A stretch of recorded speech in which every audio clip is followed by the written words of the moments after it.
आशा करता हूँ कि आप सब बहुत अच्छे होंगे। मेरा नाम है गौरव और ग्रो विद गौरव में आपका बहुत बहुत स्वागत है। इंसानियत एक क्राइसिस की तरफ बढ़ रहा है।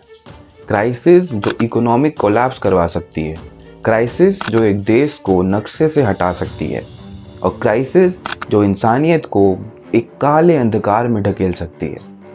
तो आज हम इसी क्राइसिस को अनकवर करेंगे, मगर उसके पहले आप मेरे चैनल को सब्सक्राइब कर दीजिए ताकि इतनी इंफॉर्मेटिव वीडियोस आप मिस ना कर दें। हमें डेकेड से बताया जा रहा है कि दुनिया ओवर पॉपुलेटेड है और हमारे रिसोर्सेज ख़त्म हो रहे हैं, मगर असली इशू ओवर पॉपुलेशन का नहीं है, पॉपुलेशन डिक्लाइन का है। बताता हूँ कैसे। एक कंट्री को अपने पॉपुलेशन की चिंता बिल्कुल नहीं करनी होती अगर उनका फर्टिलिटी रेट 2.1 या उससे ज़्यादा होता है। इसका मतलब कि जितने भी लोगों का देहांत हो रहा है उतने ही बच्चे भी पैदा हो रहे हैं। मगर अब मैं जो न्यूज़ देने वाला हूँ वो आपको शॉक कर देगा। कंट्रीज़ लाइक जापान का फर्टिलिटी रेट 1.3 है, चाइना का 1.2 और यूरोपियन कंट्रीज़ का 1.5 और साउथ कोरिया का 0.9।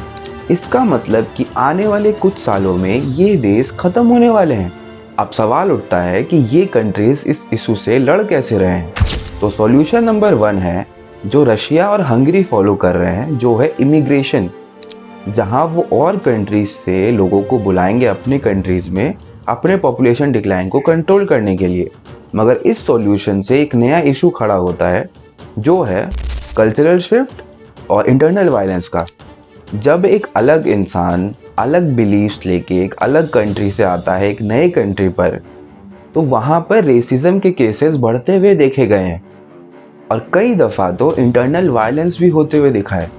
और सॉल्यूशन नंबर 2 है जो चाइना इम्प्लीमेंट करता है, जो है अपने वन चाइल्ड पॉलिसी को ख़त्म करना और अपने सिटीजन्स को और बच्चे पैदा करने के लिए सब्सिडी और अदर मॉनेटरी बेनिफिट्स देना। मगर हमें ये समझना चाहिए कि ये इशू गवर्नमेंट का नहीं है, हमारा है। क्योंकि ये सवाल हमारे सर पे है कि क्या आज से 50 से 100 साल में हमारा देश बचेगा भी कि नहीं, और अगर बचेगा तो वहाँ काम कौन करेगा, क्योंकि ज़्यादातर पॉपुलेशन 50+ होगी और रिटायर्ड हो रही होगी। अब इस क्राइसिस का सॉल्यूशन क्या निकलेगा वो तो हमें आने वाले समय में पता चल ही जाएगा। मगर अगर आपके पास ऐसा कोई सॉल्यूशन है तो मुझे अभी जाके कमेंट सेक्शन में बताइए। और अगर आप सबसे पहले अपडेटेड रहना चाहते हैं अपने आसपास की सारी चीज़ों से, तो अभी जाके मेरे चैनल को सब्सक्राइब कर दीजिए।